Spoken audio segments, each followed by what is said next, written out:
Você gosta de histórias de mistério, com muito suspense, aonde você fica fisgado e às vezes não consegue saber se o que tu tá lendo faz parte do mundo natural ou pode até ser sobrenatural?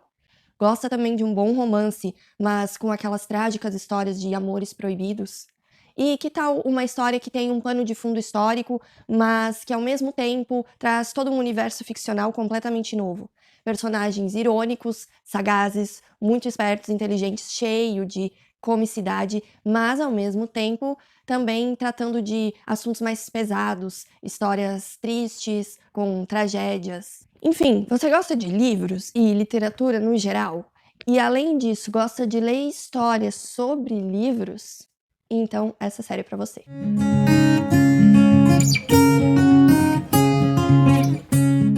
Oi pessoal, eu sou a Dani, esse é o Vontade de Ler e hoje eu trago pra vocês um tipo de quadro diferente que eu espero fazer com bastante frequência aqui no canal.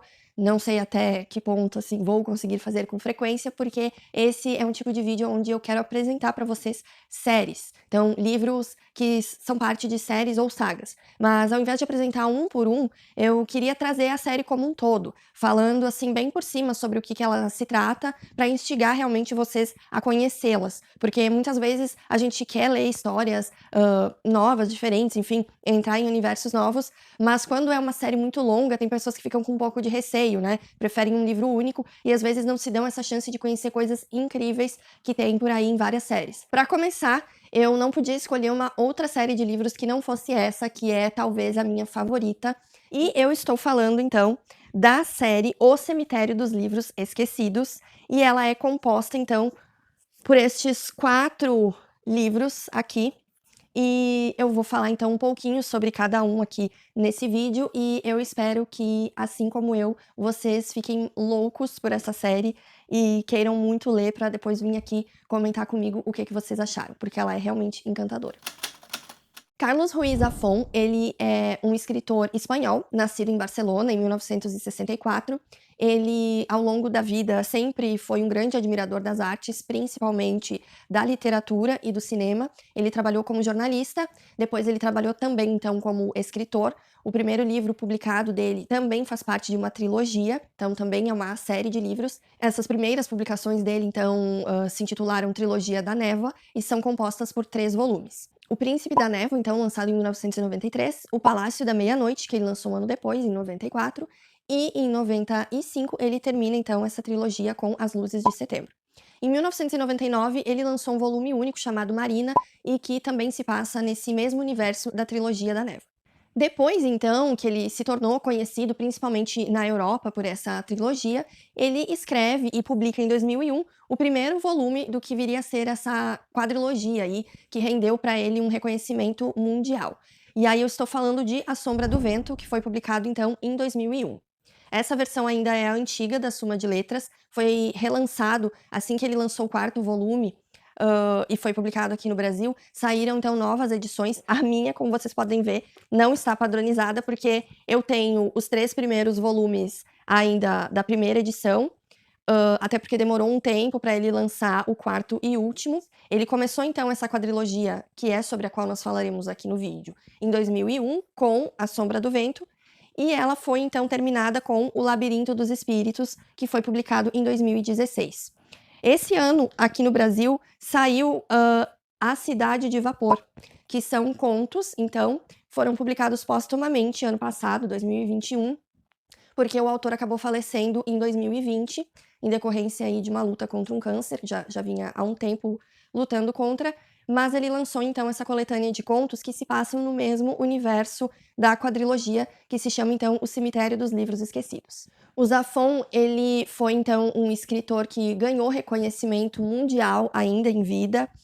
Ele se tornou rapidamente um dos autores mais publicados, mais traduzidos mundialmente. Todos os exemplares, principalmente aqui do Cemitério dos Livros Esquecidos, eles tiveram grande aceitação por parte do público e da crítica, e ele se tornou um dos nomes contemporâneos mais importantes, assim, da literatura. Ele conseguiu aqui nessa série fazer uma grande homenagem para o mundo dos livros e da literatura, e encantou pessoas no mundo inteiro, como eu espero que ele possa vir a encantar você. Em 2016, quando ele terminou de escrever e publicou finalmente esse volume final, né? Demorou aí então 15 anos para ele terminar essa série, o que é menos que a gente pode falar de outros autores aí, né? Vou jogar pro ar. Quem acompanha séries literárias já vai pensar logo em quem eu tô falando. Ele falou, então, que ele se sentia em paz por ter conseguido terminar essa série e que ele sentiu também que ele terminou ela da única maneira que ele achava possível terminar. Deu o único fim que ele acreditava ser digno. E preciso dizer para vocês que eu concordo. É difícil chegar num fim de uma série com a mesma expectativa, né, com o mesmo embalo de quando a gente começa, ainda mais assim quando dura bastante tempo. E também é muito difícil chegar no final e agradar, né, as pessoas, porque, enfim, terminar uma série a gente fica muito apegado com a história, com os personagens, e dificilmente o autor consegue, agradar a todos. Até quem, de repente, não lê livros, mas, acompanha séries de filmes ou séries mesmo, né, Netflix, etcétera, sabe que é muito difícil chegar num final satisfatório. Eu gostei muito do final. Esse vídeo não tem o intuito de dar spoilers, então não darei, mas já fica aí um incentivo a mais para que vocês embarquem nessa série sabendo que a qualidade dela não decai. Uma última observação ainda sobre o autor, antes da gente entrar aqui nos livros em si, é que mais no fim da vida ele acabou trabalhando com cinema, ele se tornou um crítico de cinema, que ele era também, né, muito fã do cinema, enfim, e perguntaram para ele mais de uma vez se ele toparia transformar os livros do Cemitério dos Livros Esquecidos em um filme, uma série, né, se ele toparia uma adaptação. E ele nunca, assim, falou não. No, God! Né, N-A-T-U-O. Mas ele dava a entender que ele não gostaria, tanto que nunca foi feito, até hoje ninguém comprou direitos nem nada, e eu acredito, assim, eu não vou dizer que eu duvido, porque hoje em dia adaptações geram muito dinheiro, né, muita visibilidade, enfim, mas ele sempre disse que ele achou que isso seria uma traição com a série, porque ele mesmo definia esses livros como uma grande homenagem ao universo das palavras, das letras. Antes da gente entrar na história de cada volume, eu gostaria assim de pontuar algumas coisas que são bem particulares dessa série. Elas não são exatamente continuação, os volumes não são exatamente uma continuação um do outro, como a gente está acostumado a ver em séries ou sagas, né? O próprio autor costumava dizer que ele escreveu esses 4 livros de forma que eles fossem 4 diferentes portas de entrada para o mesmo universo, para o mesmo labirinto de histórias. Então ele mesmo defendia a ideia de que você podia pegar qualquer um dos 4 e ler na ordem que você achasse melhor. Eu achei essa ideia muito interessante, no ponto de vista, assim, de escrita realmente funciona, porque nenhuma aliás, tem uma das histórias até que eu diria que é uma continuação exata da outra, mas sim, seria possível lê-los em ordens diferentes, porém, conforme eu for apresentando eles, eu vou dizer para vocês a ordem que eu acredito que seja a melhor. Eu não acho que qualquer ordem funciona, eu acho que ficaria meio confuso, talvez alguns detalhes passassem batidos e outros não fossem tão bem explorados, algumas subtramas não seriam tão bem exploradas, se a gente não tiver um background anterior. Então, eu discordo um pouco dessa ideia de que qualquer ordem. Dá, mas eu acho que tem uma ordem melhor, que seria, se não a de publicação, uma segunda opção que foi como eu reli eles e que funcionou bastante para mim. Mas enfim, se esses livros, né, esses volumes, eles não são uma continuação exata da história, né, de um ao outro, como assim que eles são uma série? Como que eles se encaixam entre si? Bom, todos se passam no mesmo universo, tá? Então, todos eles vão ter personagens em comum e vão ter algumas subtramas em comum. E que a gente só vai conseguir realmente pegar todo o contexto, todas as peças, para fazer assim. É quase como uma colcha de retalhos, sabe? Ela só vai ficar completa se a gente ler os 4 volumes. Quais são os principais elementos, então, que se apresentam nas 4 histórias? O primeiro eu preciso dizer que é Barcelona. Barcelona, que é a cidade natal do próprio autor, ela está presente, então, em todos os livros, né? As histórias se passam em Barcelona. e ela é praticamente um personagem à parte, porque como se passam várias décadas, e a gente conhece praticamente a cidade inteira através desses livros, tanto que em mais de um volume a gente tem o mapa da cidade, o mapa real de Barcelona ali, pra gente se localizar, porque os personagens andam por diversos locais diferentes. A gente se sente lá, as descrições do autor são muito precisas, e quando a gente vai na internet e bota o nome daquele prédio famoso, daquele restaurante, daquele hotel, daquela loja, daquela rua, a gente vê que tá tudo lá. Então, a gente consegue criar realmente uma imagem bem gráfica de Barcelona. Porém, ele não é passado num tempo atual. A gente acompanha décadas aí desta Barcelona, mas sempre com uma certa névoa, um certo tom mais pesado, porque a gente acompanha Barcelona no tempo em que a Espanha passava pela ditadura. Então, nós vamos ter muitos resquícios, não só na própria cidade, mas nas histórias dos personagens, de um período que foi bem difícil para os espanhóis no geral. Então, esse contexto histórico de uma Barcelona que está vivendo uma ditadura, né, um período bem complicado, logo após a Guerra Civil Espanhola, eles entraram, né, na ditadura, isso se reflete na história e em vários pontos, assim, bem importantes dela e da construção de alguns personagens. Então vai ter todo esse pano de fundo histórico, mas se você não curte muito romances históricos, não se preocupa porque a gente não fica o tempo todo em cima disso. Na verdade, a gente vai muito além de tudo isso. São vários elementos aqui e ali que são usados para criar essa história, mas até hoje eu tenho um pouco de dificuldade de definir os livros dessa série em um único gênero. Para mim é muito difícil, porque ele tem as características do romance histórico, por todo esse pano de fundo, mas ele também tem romance, ele também tem muito suspense, muito mistério, investigação, em alguns volumes mais do que em outros. Ele tem algumas histórias que são muito tristes, de verdade, assim, muito pesadas, e também tem momentos, assim, de alívio cômico e umas sacadas e ironias maravilhosas. Então, realmente é muito difícil colocar em um único gênero. E é interessante a metalinguagem que o autor conseguiu usar, principalmente no último volume, onde parece que ele mesmo percebe, e talvez foi intencional ter criado um livro, no caso, uma série de livros, que consiga ser tão. Agora eu não sei nem palavras usar. Não sei palavras usar. Diversa.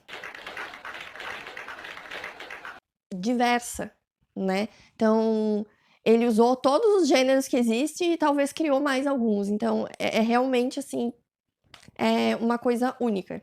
Nós vamos ter também, ao longo de toda a série, muitas, muitas, muitas referências literárias. Então, se você é um amante de literatura, você vai se deliciar com tantas referências literárias, de clássicos assim universais, seja no nome de autores, até o nome das obras em si, até inspirações para alguns personagens e algumas tramas. Eu, particularmente, eu não lembro de ter lido em nenhum lugar sobre isso especificamente, e eu já pesquisei bastante aqui, principalmente para fazer o vídeo sobre essa série, sobre esses livros, e eu não vi até agora em nenhum lugar as pessoas falando assim: "Ah, esse livro remete a tal livro", sabe, fazendo comparações.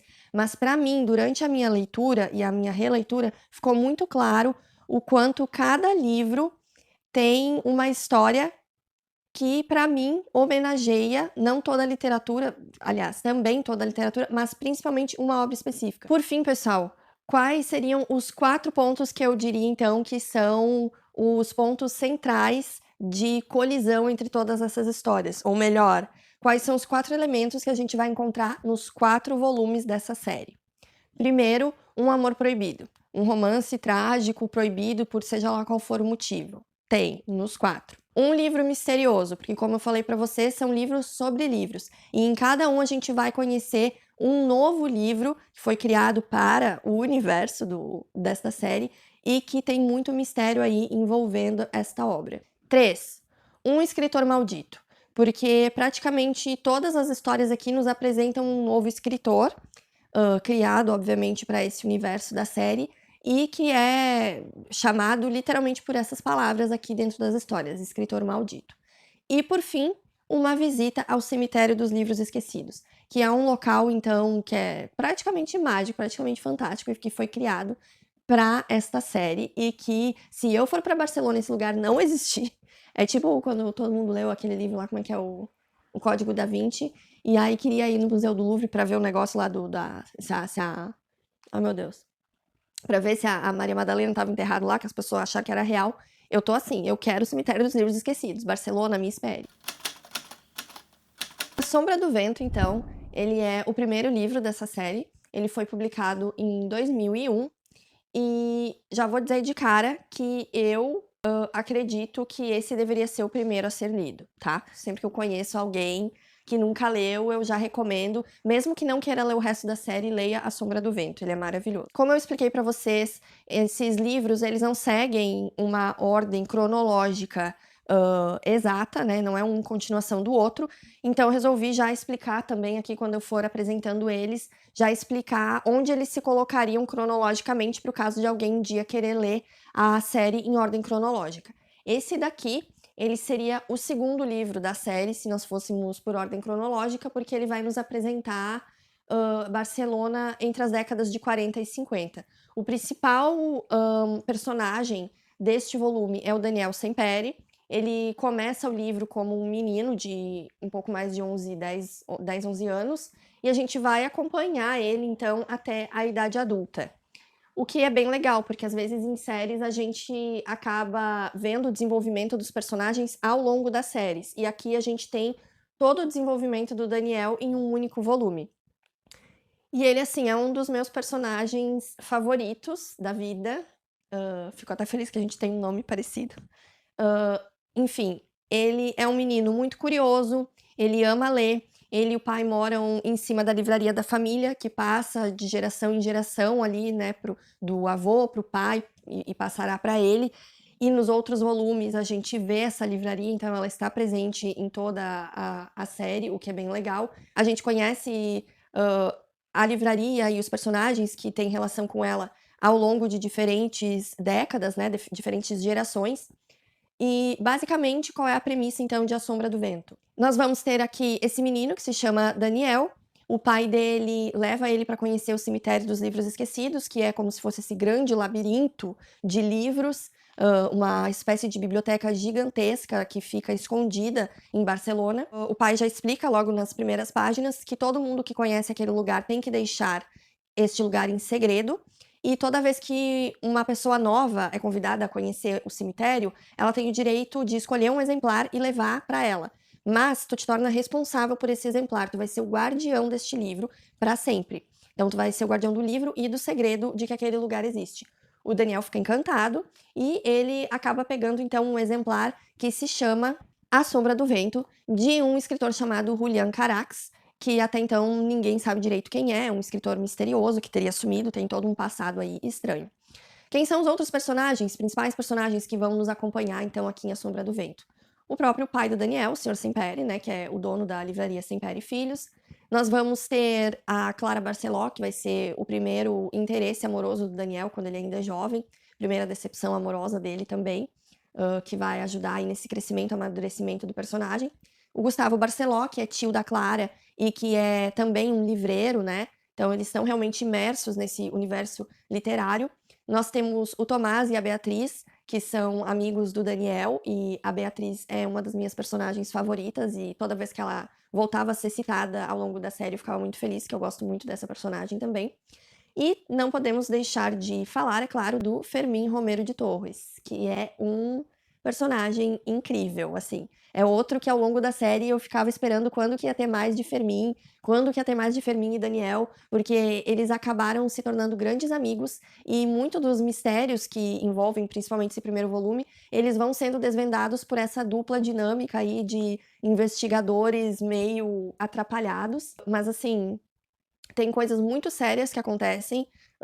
Não esquecemos aqui que estamos num período em que Barcelona vive uma ditadura, então o passado de algum desses personagens ele é bem triste, o presente também, porque eles vivem com um medo constante, né. E aí a figura, né, a outra figura central, além de Daniel, seria o Julian Carax, que é esse próprio escritor, misterioso, né, desse livro que chamou tanto a atenção do Daniel, e as histórias deste Julian com a do Daniel, elas vão se cruzar.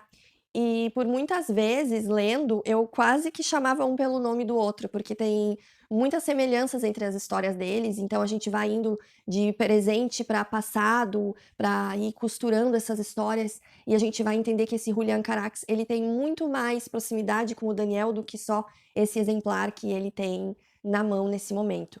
E como eu tinha falado para vocês, cada volume da série me remete a uma obra específica, me remeteu muito então ao Fantasma da Ópera. E eu achei muito legal, porque em algum momento de um outro volume da série, tem um personagem que olha pro Daniel e diz: "Tá, e aí, tu conseguiu descobrir lá alguma coisa do Fantasma da Ópera?" Eu pensei: "Ah, peguei a sacada, viu, eu sabia que ele estava me lembrando alguém". Bom,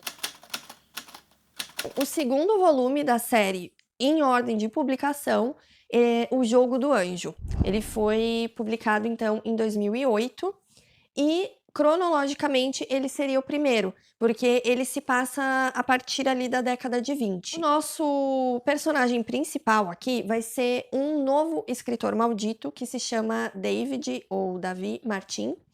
E ele é um escritor, então, um jovem escritor, ele tem dificuldades em se colocar, digamos assim, socialmente, né, ele é um cara, pobre, mas ele é apadrinhado por um homem mais rico, Pedro Vidal, e que tem também aspirações literárias, porém ele não tem nem metade do talento que o David tem.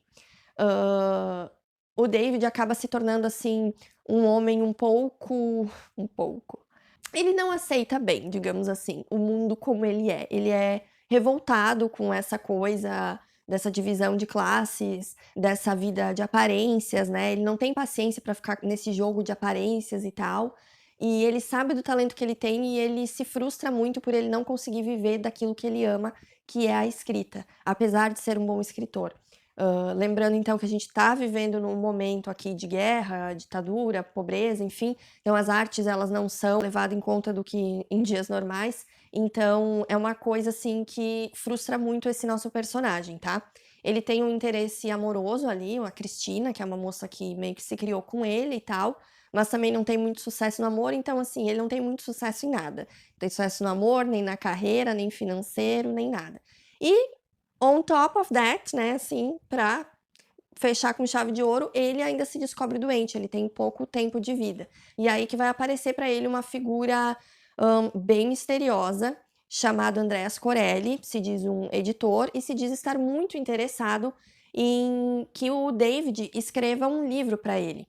E além disso, é um livro que o cara já tem meio que o roteiro na cabeça. Ele quer que o David crie uma nova religião.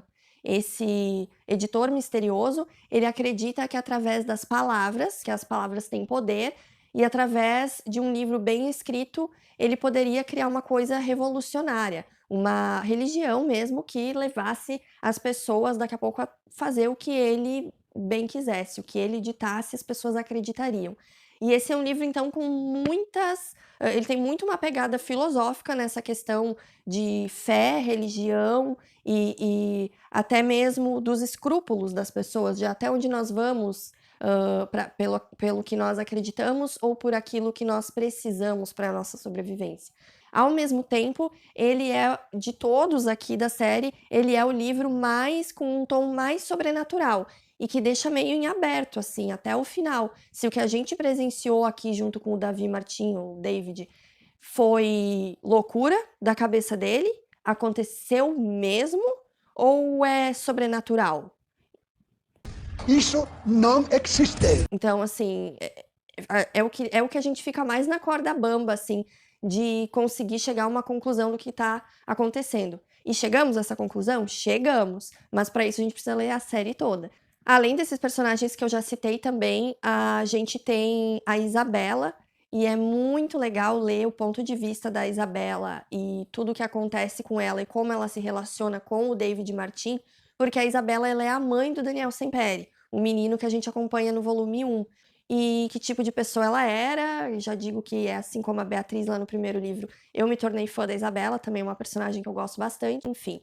Outros pontos, então, em comum são a própria livraria Sempere e Filhos. Aqui a gente vê a livraria, né, como eu disse, nos anos 20, então ainda comandada pelo avô do Daniel, e o pai dele ainda é jovem aqui e tal, já aparece.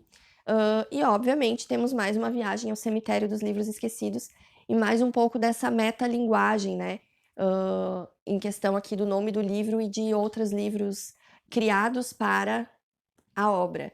E muitas referências literárias. Finalizando, inclusive, a obra real, né, um clássico que me veio muito à mente enquanto eu lia esse, principalmente o início dessa história do Davi Martin e toda essa promessa desse editor de que ele receberia, então, glória, fama, dinheiro, né, enfim, em troca de escrever esse livro, que acaba acabando aí com o resto de sanidade que ele tem, é O Grandes Esperanças, do Charles Dickens. O próximo volume, então, aqui da série é O Prisioneiro do Céu. Ele foi lançado em 2011. Ele é o mais curtinho de todos os volumes, é a leitura mais rápida. E se a gente for seguir a ordem cronológica, ele viria exatamente em seguida do A Sombra do Vento, né? Que foi o primeiro que eu mostrei para você. Eu, na verdade, quando li, comecei pela ordem de publicação, eu li A Sombra do Vento primeiro, mas antes de ir para o Jogo do Anjo, como eu estava muito, muito, muito apegada nos personagens, Daniel, Beatriz, Fermin, eu pulei o Jogo do Anjo, porque eu sabia que era uma história que viria antes, né, um prequel, e eu fui direto pro Prisioneiro do Céu, porque eu queria mais desses personagens, eu realmente fiquei muito apegada, e o Prisioneiro do Céu é uma continuação exata do ponto onde a gente para A Sombra do Vento, começa o Prisioneiro do Céu. O nosso personagem principal, a trama central de O Prisioneiro do Céu, ele vai se passar em torno, não de um personagem novo, mas do próprio Fermin, que já foi apresentado pra gente na Sombra do Vento. Só que lá na Sombra do Vento, como o desenvolvimento maior era do Daniel e de descobrir toda a questão da história do Julian Carax, que era o escritor maldito daquele volume, a gente acaba não tendo tanta ênfase na história do Fermin antes dele ser aquele homem que a gente conhece ali, que é um personagem, assim, maravilhoso, porque ele é um homem que o Daniel conhece nas ruas vivendo como um mendigo, e ele e o pai acabam acolhendo ele. Eles logo descobrem que o Firmin é um homem inteligentíssimo, ele trabalhou para o serviço secreto, ele tinha muitos inimigos políticos e por isso que ele estava vivendo naquelas condições ali na rua, né? E até com um nome que nem é o nome dele, a gente vai descobrir aqui depois. Ele estava, né, meio que escondido assim da lei, porque ele havia, então, no passado, ele foi preso e torturado no castelo de Montjuïc, que é um lugar real que existe, né, em Barcelona, e que foi usado na época da ditadura como prisão política. E o Firmin vai nos contar aqui, então a gente vai ter aí uma volta ao passado do Firmin por alguns motivos que se apresentam no presente aqui dos personagens. A gente vai conhecer mais a fundo quem é o real Firmin, o que aconteceu com ele, para ele né, para ele ser esse homem que ele é hoje, e qual a ligação do Firmin com personagens que a gente conheceu aqui, ou conhecerá, depende da ordem que vocês lerem, né, em O Jogo do Anjo. Então, na verdade, o Prisioneiro do Céu, ele serve como uma ponte, realmente, entre os dois volumes anteriores, tá? A gente vai ter essa aproximação maior entre os personagens ali da década de 20, que a gente conheceu em O Jogo do Anjo, e os personagens que a gente acompanhou em A Sombra do Vento. E tudo isso graças ao personagem do Firmin. Então, ele começa ali como um mendigo, depois um amigo do Daniel, uma espécie de assessor da livraria, e acaba se tornando uma das peças-chave centrais de toda a série. Tanto que a gente vai ver mais um pouco dele e dessas ligações dele no último volume, que é sobre o qual nós falaremos agora. E antes de pularmos então para o nosso último volume, a relação que eu fiz aqui, esse aqui é impossível não perceber essa relação, porque o livro é até citado aqui dentro da história, que é o Conde de Monte Cristo. E vamos lá, então, para a conclusão desta série maravilhosa. O último volume, então, que foi publicado em 2016, foi o Labirinto dos Espíritos. Este aqui, como vocês já devem estar vendo, ele é o maior volume de todos. Nós temos ali nos 2 primeiros volumes mais ou menos 400 páginas em cada um, menos de 300 páginas no Prisioneiro do Céu, e esse aqui é um volume que tem quase 700 páginas. Mas, gente, todos eles a gente lê muito rápido.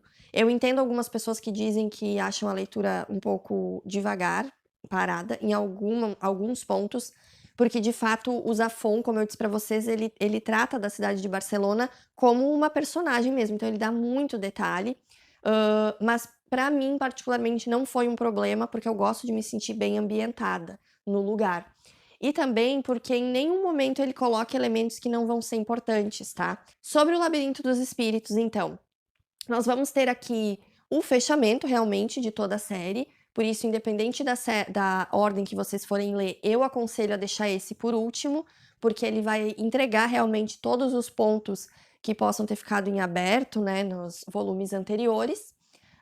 Ele vai dar uma conclusão para todos os personagens, isso que eu acho legal, assim, nenhum personagem foi esquecido, todo mundo tem o seu fechamento, se já não teve no volume principal em que apareceu, aqui a gente vai ter uma volta, e não é uma volta forçada. Tipo, do nada apareceu um fulano que há 1000 anos eu não falava. Não. Todos os personagens e todas as tramas e subtramas estão muito interligadas, muito interligadas. A gente vai ter pela primeira vez a protagonista, uma protagonista feminina, então na figura da Alicia Gris, e ela é uma menina. A gente tem uma rápida lembrança, assim, da infância dela, tá? Em Barcelona, mas a gente acompanha principalmente ela já adulta, morando em Madrid, e ela é uma espécie de investigadora policial, algo assim. E ela é levada a Barcelona para investigar o desaparecimento de uma figura política muito importante chamada Maurício Valls, que apareceu pela primeira vez lá no Jogo do Anjo, tá? Ele foi o responsável por infernizar a vida do Davi Martim aqui no Jogo do Anjo, e ele também infernizou a vida de Fermín em O Prisioneiro do Céu. Quando a gente lê A Sombra do Vento, porque assim, cada livro tem um vilão principal. Em A Sombra do Vento, a gente vai ter o Fumeiro, por exemplo, que é assim um personagem odiável. Aí quando você acha que ninguém pode ficar pior que o Fumeiro, aparece esse Maurício Valls nestes 2 volumes aqui. E ele está desaparecido aqui no início de O Labirinto dos Espíritos. E a nossa personagem principal, a Alicia, ela vai então ficar responsável por essa investigação. O que a leva a Barcelona, o que nos leva a reencontrar personagens como Daniel, o Sr. Sempere, né, o dono da livraria, Beatriz, Fermín. Confesso para vocês que assim, eu tava já tão apegada em todas as histórias e personagens anteriores que eu pensei, poxa, vai trazer mais uma história, né? Vai trazer um personagem completamente novo, né? No caso da Alicia. E um personagem novo, ele nunca vem sozinho, porque tem, né, ali ao redor dela, então vai ter o Leandro, que é o chefe dela, vai ter o Vargas, que vai ser o companheiro de investigação, o Fernandito, que é o moço que mora no mesmo prédio que ela. Enfim, eu pensava, poxa, agora eu vou ter que conhecer todo esse povo, e eu queria, na verdade, mais daqueles personagens que eu já conhecia. Mas a maneira como o Zafón integrou todos esses personagens foi excelente, assim, porque a gente consegue ter o melhor dos 2, na verdade, dos 4 mundos aqui. E na figura da Alicia, como ela é uma investigadora, fica muito plausível que a gente consiga realmente descobrir todos os pontos que faltavam, né? Porque seria meio forçação de barra conseguir todas as informações e conseguir chegar a todos os lugares que ela consegue como investigadora, sendo um personagem normal, assim, uma pessoa comum. Então, através da figura dela, a gente vai descobrir tudo que faltava descobrir e ainda ser apresentado a coisas novas, o que é maravilhoso. Nós vamos ter, então, um último escritor maldito apresentado pra gente aqui, nessa vez na figura do Victor Matai, não sei como é que se pronunciaria, e um novo livro, né, que se chama, obviamente, O Labirinto dos Espíritos. E nós temos aqui, neste volume, eu acho que de todos, a história que tem mais tom de investigação mesmo, sabe? De thriller policial. Então vai ter muito suspense, vai ter muita correria. Senhora? Senhora? Um desfecho bem interessante, assim. Uma história, mais uma vez, triste, de certa forma, de muitas maneiras uma história triste. Não diria, assim, pra você pegar nenhum desses volumes dessa série levianamente, achando, é uma história super leve que eu vou ler só pra me divertir. Não, em todas elas vai ter algum tema pesado e alguma crítica, até a essa época mesmo, né, de guerra e ditadura e o que acontecia. A própria hipocrisia, né, dessas sociedades que se diziam altas sociedades, né, e o que acontecia de fato quando as cortinas fechavam, né, dentro dos casarões dos poderosos. Então tem tudo isso, e aqui nós temos de novo, mas a gente vai ter aquela sensação de paz que o próprio autor disse que ele teve quando ele terminou a história, nós, enquanto leitores, também temos, porque quando a gente chega no final, a gente fica em paz sabendo de todos os desfechos, né, de todos os personagens, de todas as histórias. E assim, também parafraseando o autor, em relação, né, a como esse final se deu, e eu não conseguia imaginar de que forma que o autor iria terminar, e que fosse uma forma satisfatória, né? E assim, ela foi mais do que satisfatória. É de deixar a gente assim de boca aberta pensando, cara, será que este homem, no caso o escritor, ele já sabia como ele... Porque ele sempre disse que ele não sabia como ia acabar, né, a série. Tanto que ele foi de 2001 a 2016, foi escrevendo, tal. Mas é quase inconcebível ele ter conseguido chegar nesse final tão perfeito e que dialoga tão bem com todos os outros livros, ter chegado nessa conclusão aqui agora. Porque tem coisas, né, dos outros volumes que deixar... Não sei, gente, eu não sei explicar. Só lendo pra ter essa percepção e esse sentimento, então assim, leiam. E nesse caso, no próprio nome da nossa protagonista, Alicia, a gente já tem aí uma deixa, né, uma pista de com qual história do universo literário a gente consegue integrar, que seria a Alice, né? Mas eu vejo muito mais de Alice através do espelho, aqui nesta obra do Labirinto dos Espíritos, do que Alice no País das Maravilhas, que muitas vezes é mais conhecido aí, né, pelo público geral. E para ajudar vocês, eu criei lá no meu Instagram, postei essa semana, uma linha do tempo de toda essa história do Cemitério dos Livros Esquecidos. Então deem uma olhada lá, se vocês ainda não conhecem, não seguem a minha página lá no Insta, onde eu também dou várias dicas de livros, literatura, autores, etc. Sigam lá, aproveitem para curtir aí esse conteúdo, esse post, né, da linha do tempo. E fiquem ligados que logo mais teremos novos vídeos, quem sabe falando sobre a Cidade de Vapor. A gente foi presenteado aí póstumamente com essa coletânea. Enfim, leiam, me contem as impressões de vocês e vamos panfletar Zafon e o Cemitério dos Livros Esquecidos ao máximo, porque essa série merece muito mais reconhecimento. É isso, pessoal. Obrigada mais uma vez por assistirem o vídeo. Curtam, compartilhem, comentem. Isso ajuda muito aqui, né? Todo esse engajamento ajuda muito o canal a crescer e também a senhora aqui perceber que tá no caminho certo e continuar, né? Fazendo mais conteúdos aí para vocês. Um beijo, até a próxima.